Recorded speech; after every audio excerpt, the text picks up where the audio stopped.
እንደምንም ጥርሴን ነክሼ እህቴን ቀበርኳት።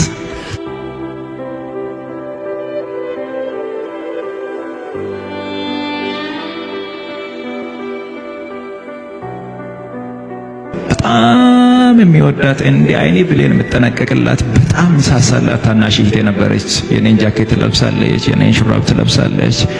በቃ እኔ የሚያደርገውን ነገር ነው የምትለብሰው። በጣም ነው መወዳት፣ በጣም ነው በቃ ጥሩ ቦታ የምሰጣት። እሷን በጣም ትወደኛለች። ቤተሰቤ በጣም በቃ ሁሉም ነው የምንወዳትና አንድ ቀን የሆነች የሻይ ቡና ብር ማዘር ሰታኝ፣ ያችን ሻይ ቡና ብር ይዤ የሆነ ሆቴል ላይ ቁጭ አልኩና ደወለች እኔ ጋር። ማሙሽ ነው የምትለኝ። ማሙሽ እንዴት ነህ ስትለኝ ደህና ነኝ አልኳት። ልብስ የለኝም እኮ ለምን አትገዛኝም አለች።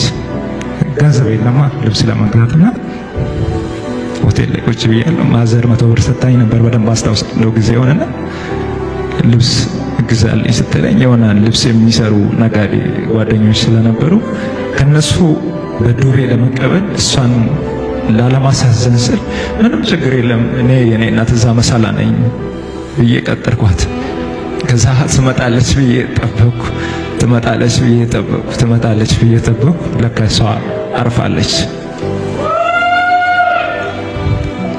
እና እግዚአብሔር ይመስገን፣ እግዚአብሔር ይመስገን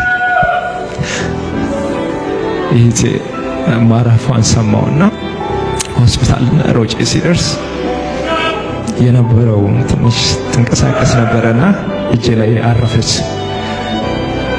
ሌላኛው ፈተና ገጠመኝ ማለት ነው። ከዛ በኋላ ራሴን አላቅም በብዙ መንገድ ተጎዳውና እንደምንም ጥርሴን ነክሼ እህቴን ቀበርኳት።